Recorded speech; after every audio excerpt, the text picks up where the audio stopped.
Nagulat ang mga netizens sa anunsyong kasal na ang celebrity couple na sina Nash Aguas at Mika de la Cruz nitong araw ng Sabado, Mayo 18.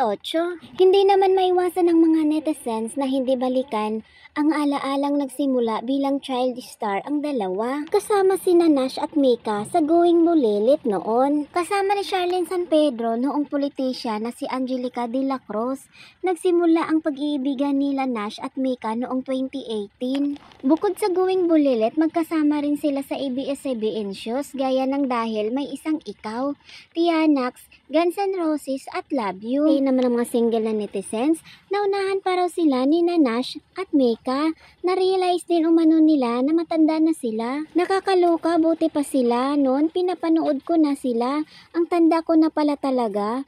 Sila ikinasal na samantalang ako nag-aantay pa kung nasaan na ang Mr. Right ng cupcake ko. Ganun na ba kabilis ang panahon na pag-iwan na ako? Mga bagets pa lang sila noon, ngayong kasal na. Saksihan mo ang kasal ni Nash at Mika, baka may gout ka na.